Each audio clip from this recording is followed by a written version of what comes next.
Salah satu bulan yang mulia dalam kalender Islam disebut dengan Rabiul Awal. Pasalnya, bulan ini merupakan bulan kelahiran Rasulullah Shallallahu Alaihi Wasallam. Umat Islam di seantero dunia, lebih-lebih di negeri Indonesia ini merayakannya dengan beragam cara dan budaya, di antaranya seperti membaca shalawat dan lain sebagainya.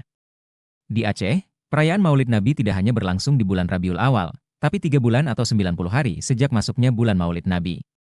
Di pantai barat selatan Aceh, tepatnya di Desa Labuhan Tarok, Kecamatan Mauke Kabupaten Aceh Selatan, kegiatan tersebut selain diisi dengan berzikir dan membagikan makanan kepada pengunjung juga sebagai ajang beragam kreasi unik berupa replika bangunan berhias makanan ringan dan buah-buahan seperti Tugu Kilometer 0, Menara Eiffel di Paris, lonceng peninggalan Kesultanan Samudera Pasai, lonceng Cakradonya, dan gapura berhias makanan ringan yang dibuat secara sukarela oleh masyarakat setempat dalam rangka memeriahkan peringatan Maulid Nabi Muhammad Shallallahu Alaihi Wasallam.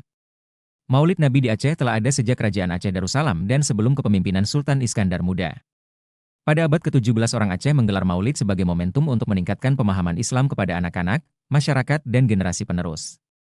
Hal tersebut dilakukan untuk meningkatkan pemahaman Islam secara menyeluruh kepada masyarakat serta generasi yang akan datang. Kemudian tujuan lainnya memperkuat keimanan dan kecintaan kepada Rasulullah dengan membuat kenduri besar dan spesial. Nilai terkandung dalam maulid ialah ketaatan kepada Allah Subhanahu wa Ta'ala dalam arti mengikuti dan mencintai Rasulullah. Itu adalah perintah Allah Subhanahu wa Ta'ala yang harus ditaati. Dalam sejarahnya maulid di Aceh dilaksanakan selama 3 bulan 10 hari dan dibagi menjadi maulid awal, maulid tuengoh, tengah, dan maulid akhir.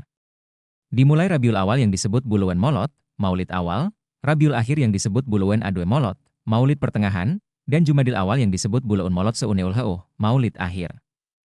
Pada masa Kesultanan Aceh, maulid awal digelar di tingkat gampong atau maunasah dan tatanan paling rendah. Maulid tuengoh dilaksanakan pada tingkat kemukiman atau di masjid-masjid besar. Sedangkan maulid akhir digelar oleh para raja-raja dan ule balang kemudian mengundang seluruh masyarakat Aceh.